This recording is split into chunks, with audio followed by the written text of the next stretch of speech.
7, 8, 9, 10. I hope. You keep your eye on it too, will you? Because I'm not very good at these machines. Oh, I'm sure you're a lot better with it than most. No, I'm not, really. You get nervous when you see the no videotape.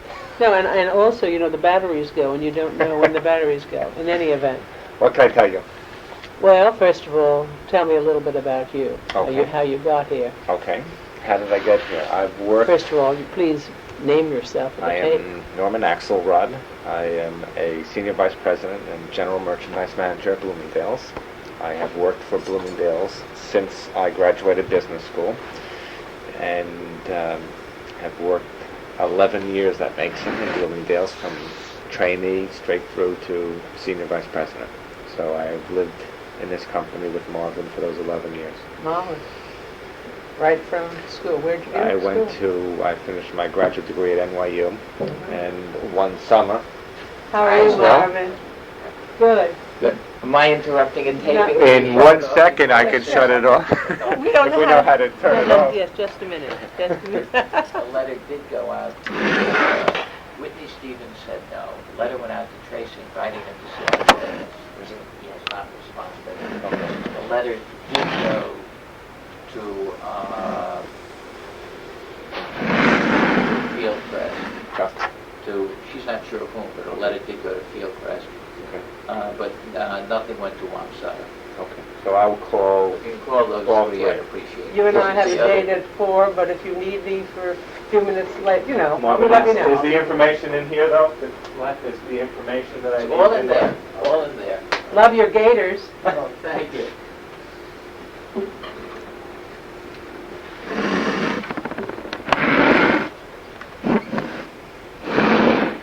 So, anyhow, and I came to Bloomingdales. Right from NYU. Actually, I worked. You got a degree in what? In finance and marketing, an MBA, and I worked one summer right before graduating here. At that time, for someone named Jim Schoaf, who went on to become president, and then started here from trainee, assistant, branch manager, buyer, divisional, vice president, senior vice president, whatever vice presidential titles they give you. But that's my career here. And have you stayed in this area, in this particular area? No, I now merchandise. I have a very strange classification. I merchandise hard goods, I merchandise intimate apparel, and I merchandise some array to wear like women's swimwear. So you will find it's a very unique combination that sort of enables me to get a broad exposure of the business. But I grew up more in the hard goods area than the soft goods area. I see. A lot of people have said to me that the test of whether or not you can make it comes early on when you come here. That there are some people who have the stamina for it and others who don't. We have a very high turnover in the early years, and we attract a lot of young people who not necessarily understand the demands of the business or the real world, as someone might say. But yes, I think that it's a very true statement. I think a lot is discerned very quickly, and especially when it comes to some of the graduate degrees. We hire a lot of people like Marvin from Harvard. I interview a lot of people from Columbia and the top business schools. And very quickly on, there tend to be decisions that you can make as to how to move someone's career and guide them through, and whether retailing is the right career for someone. Did Marvin interact with you right from the beginning? When did you first encounter Marvin? I couldn't say in a real... it's very hard for me to answer the question.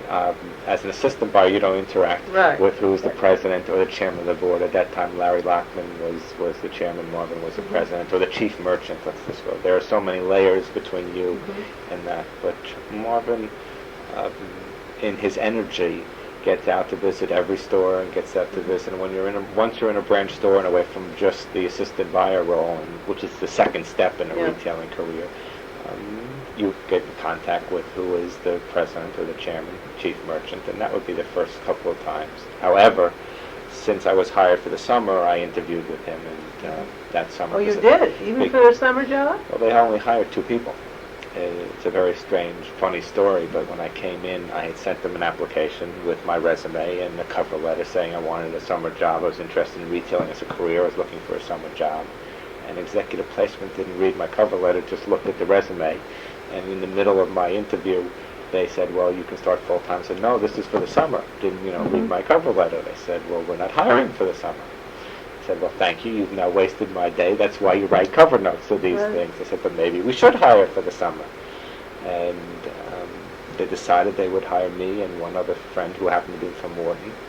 And I interviewed with him because they were only hiring 1 or 2 people, and I reported at that time to an executive vice president. And so at the beginning and end of the summer, there was always a touch base with Marvin. What was the nature of the summer job? It was to expose me into Bloomingdales. As we continue to do, we hire a few summer people every year to try to give them exposure to the company with the hope that we can attract them and after they finish graduate school to come back. These would be candidates who were very serious about retailing. This is not someone who really is trying to search out whether they really want retailing, but if you're going to hire 1 or 2 people out of everyone that we interview from every business school for a summer job, it gets down to a selected 1 or 2. So you were 1, or 2? I was the first one. Good. Because it just turned out they didn't read my cover letter, or I probably wouldn't be at Bloomingdale's. Tell me a little bit it. about what you remember as your first connection with Marvin. Mm-hmm. Give me do you have a recall of what your first encounter with him was? You're asking a question when I was probably 2 years old, and because my recollections, and it's an awesome one. You're asking, someone who's starting in Bloomingdale's. Only if you remember. If you remember meeting. Okay, we can do a few minutes. What was his job? He was president. He was president already. He was president already, and here I am coming in from, I'll make it up, graduate school, studying, some forms of marketing and retailing. You were awed by him. And you have to be awed by the idea that here's somebody who is molding Bloomingdale's into what at that point already existed as a leading retailing image. It was not one where you might say 25 years ago he was involved in making that image. At this, if you go back 11 years, he was refining. He was refining the image. Right. Well, what had already been an upscale, very high-profile image. And I think that the thing as you get to know Marvin is that you're awed by his energy and his own passion for his business. That there aren't too many people in any field that have both the stamina, energy, and passion for what they're doing, as you can see in him. Give me a sense of some of the business trips you've taken with him in the last few years and what they've been like for you. Also, a sense of the mission. At a lot of different levels. In fact, I just had lunch today with him and one of the new owners of Warnaco, Linda Wachner, who is a good personal friend who he hasn't seen in a year since she's really bought the company. And you sit down to lunch, and she's brought representatives of the Dior men's line and of the women's line, of the intimate apparel line, the swimwear line. So there are 5 or 6 chief people. Marvin is able to converse with each one of them on a product level of what their successes and what their opportunities are. Free flow, without homework. Just because he has that kind of personal involvement down to an item, down to the merchandise level. He is a very hands-on merchant and knows what is happening in his business. It is not a theoretical policy-making position. He is a very hands-on merchant. But from that kind of lunch, I can even remember the very first lunch I had when I was a buyer working in Paris. And I had been away, this was the very end of my trip. I was away, I had worked 27 of 28 days on this trip to Europe. I had gone through Germany, France, Italy, and I was exhausted. I was really tired. And this was my last day. And I went out to dinner because my flight was leaving Paris at 12 o'clock the next day on a Sunday. I was going home on a Sunday. And I get a note in my box when I got back from dinner that night which said, meet me at 7 o'clock in the morning to review your trip. This was Sunday morning, 7 o'clock. And I got out to dinner late and obviously had a good time. It was the last day of my whole trip. And when I got back to the hotel, there's this letter saying, please meet me at 7 for breakfast so you can explain to me how successful or what you accomplished on the trip.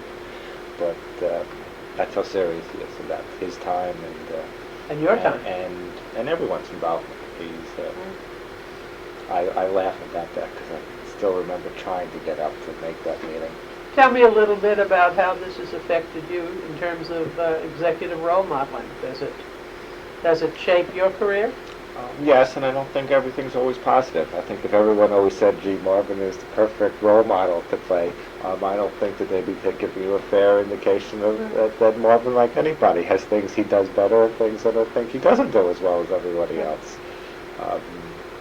But in terms of being a leader, there isn't anybody who, as I've said before in this discussion, there's a respect for him as a merchant that carries through to vendors, to other retailers outside, and certainly to the respect he commands inside.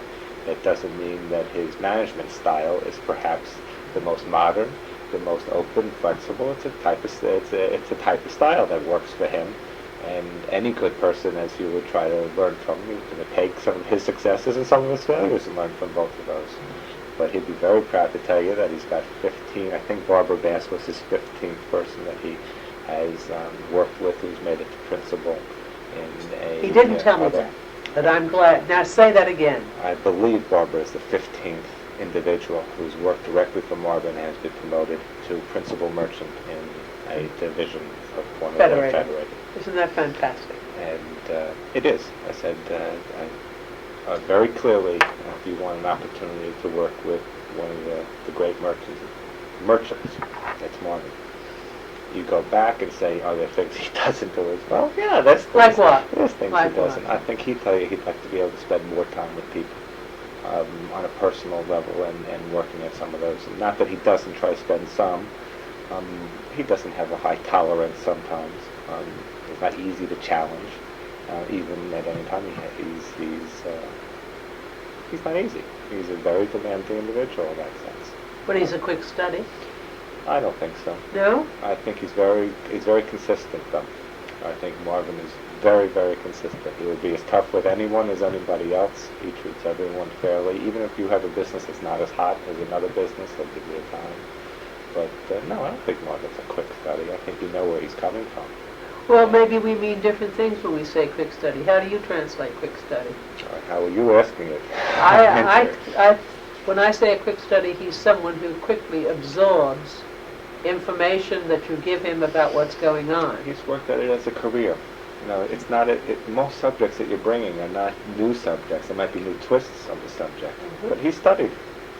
He studied this. This is a life. This is his life. This is a life, and if you want to talk about the men's business or the women's business or the rug business or the lamp business, he's knowledgeable enough about each one of those businesses. Different than many other people where there's been high turnover. I come from an area. I grew up as a buyer in what they would call the domestics area, and I was a towel buyer as my first buying job. There were 3 other domestics buyers at that time. The sheep buyer, who retired 2-3 years ago, and who retired after 51 years with Bloomingdales, and was 82 years old. The table linen buyer, who is still with us, and today is in India, who is 77 years old, and with the company 36 years. And then there was the comforter buyer, who is also with Bloomingdales, who's 60 years old, who's been with Bloomingdales 27. And then there was me, who was 24, and with the company a year. What a combination. But I said you had all those, and then their boss was Lester Grabetz, who you've talked to, who's here 20 years, and Marvin, who's here 25 years or so, 28 years. But there has been that kind of consistency in management, and not the kind of turnover that's associated with many other companies that has made some of these areas great. You keep having turnover, changes in philosophy. It's way different. So what is the mission? Marvin's been able to keep the top-notch people. What is the mission? Bloomingdales? Yeah, what is the mission? As you hear it from him. Let's not just hear it. I can recall a meeting we had in Montauk with a consulting group, which was to write a Bloomingdale mission statement. And I'm sure Marvin would share that with you. There's a book somewhere where we all went out for a long weekend to make sure our long-range philosophies were all clear. And I couldn't quote it, but there's a merchandise distinction and excitement that we, as a mission statement, say that we've got to bring to Bloomingdale's to market to upscale, affluent customers. I think that the clearest thing Bloomingdale's has is an image that Marvin absolutely insists on maintaining. And That makes it easy for us to go into new markets. It makes it easy for us to know we can open up an airport shop. It makes it easy to develop a mail and phone order business that has credibility in the minute it starts. So all these branches of retailing that we've gone into are a reflection of that and credibility that we've been able to. It also develop. seeks its customer to wherever you go. Very clear. You know, we have an absolutely, I think. You've got a clear- constituency. Absolutely. Mm-hmm. And give him, you know, there are a handful, as I said, there are a handful of people who've been here 20 years or more who have made that possible. And we can't make that in 1 week. And I think people would talk to and say, okay, the country promotions, what are the things that Marvin brought to within the last 10 years to this company? And we can talk about some of the people he's promoted, whether it be a Steinberg or whether it be Barbara Bass or whoever else that he's worked with. You talk about the country promotions, which have been, I guess, started about 12 years ago or so. I don't remember the first one, but I think we did an Israeli promotion, and a few we've done more than one in India. But the China promotion, we've been the largest and most successful. And his role on the buy-in trips, Marvin spent a lot of time with the governments and working with these people. We don't do a fortnight in one store. We translate these to all stores for a month or so. And Marvin likes to think big. He doesn't think small on any scale. He's certainly willing to take the risks associated with the successes that he's had. Your next promotion is the South China Seas. South China Seas. And that's a April pretty, 7th. That's part of that whole Pan-Pacific explosion. Starts a couple of years ago. We are able to tell you what we would do over the next 2 years for promotions. And the whole concept of promotion is to make sure that we have an appeal that's different. You know, everybody can compete on the same items on a price basis. That's not where Bloomingdales will be successful. So we say, okay, what can we bring as an excitement to our customers that'll make the store special and it'll drive people in? One of the big things that when you're young and you listen to the growth of the company, and you looked at the China, I remember the China event, and we took a lot of selling space away for some of the displays of the imperial robes, which had never been outside of China before. It was brilliant because people came to see those, came into the store almost as a museum. Bloomingdale's had a section that was a museum that wasn't just created to jamming in merchandise. To take that risk associated with giving up square footage to bring in an art exhibit or anything else, and then translating that into a sale, just by having customers in the store, different than most other people would ever do. Breakthrough thinking. In that time it was. Yes, it was then. And you can see it in some of the shop in the Japanese stores in Japan today. They might have a whole floor developed to an exhibit today. Exactly. They're brilliant merchants too, but the whole concept in that of actually making Bloomingdale's cultural as opposed to just a merchandising. Oh, making shopping event. an experience. Totally. Talk to me about the man. What do you know about him as a man?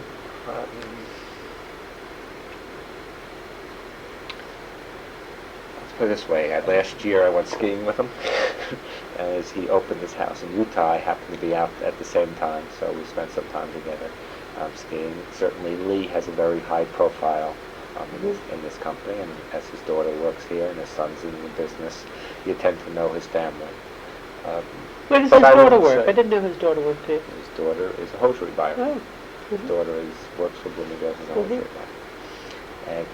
But I would say that I wouldn't be a fair one to tell you about him as a family man and stuff. I think our relationship has been mostly professional. I see. And not. We probably can talk to other people who have had more contact with him over the years. I've grown up from assistant buyer. As assistant buyer, you know him only as the leader of the company, and only in a professional sense. And I guess it's now a year and a half, 2 years that I'm working directly, reporting to him. What stands out in those 2 years? What one thing stands out for you? Vis-a-vis him. Marvin has his own management style. He's willing to give you total responsibilities and wants you to make decisions in your responsibility.